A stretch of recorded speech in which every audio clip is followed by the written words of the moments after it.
The Queen's Cipher is the first in a trilogy of historical detective novels set in two time frames, a factual-based fiction in which a disillusioned Oxford academic sets out to search for the real Shakespeare and finds his silent partner instead.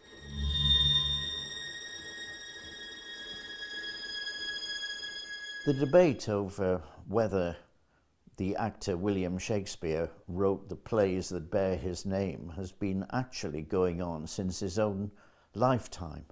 And since then, the search for an alternative Shakespeare has produced no less than 80 different candidates. One thing all these theorists agree on is that there's an obvious mismatch between Shakespeare the man and Shakespeare's works. The bard doesn't measure up, because when you look at the data about the Stratford actor, it's a pretty lifeless collection of bonds and deeds and writs.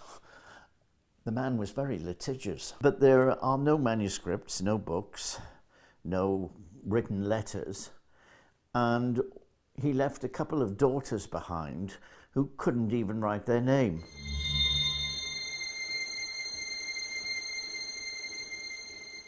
I suppose the main theme of the book is the fragmentary nature of history. My central character says that history is like a wreck that has sunk out of sight, leaving pieces of debris floating on the surface. Our knowledge of the distant past is determined by surviving evidence, and it's highly subjective, and nowhere is this more true than in the area of Shakespeare studies, where a whole industry is fueled by the absence of hard evidence. Every month there's a new Shakespeare biography weaving fact and fiction together in order to provide insights into the man behind the plays. What I've done is to take genuine 400-year-old ciphers that I happen to have cracked and interpret their concealed messages to tell a rather different story.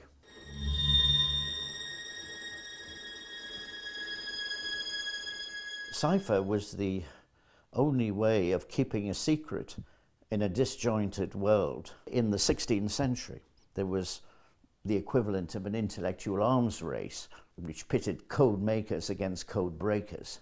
And then along comes this Benedictine monk who's perfected a virtually undetectable form of cipher that he calls steganography. And suddenly Europe's secular powers put agents in the field to find his unpublished manuscripts. It was like the search for the Holy Grail, and it went on for 50 years or more. Eventually, Trithemius's codex fell into English hands. Queen Elizabeth's magician cum spy, Dr. John Dee, he of 007 fame, actually found Trithemius's manuscript in Antwerp and copied it out. And as a result of this, England got ahead in the cryptographic war. Now, what I've focused on is a Trithemian cipher system that's embedded in the first folio of Shakespeare's plays. And what it reveals is an inconceivable truth. Shakespeare had a co-author.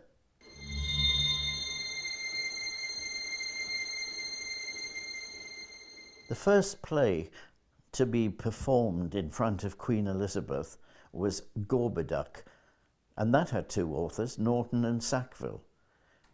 Shakespeare is supposed to have written with Peele, Middleton, Wilkins and Fletcher.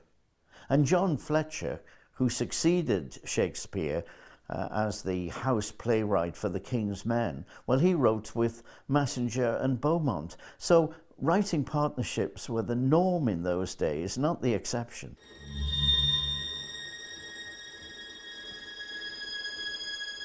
I think the final word should go to Shakespeare's co-author.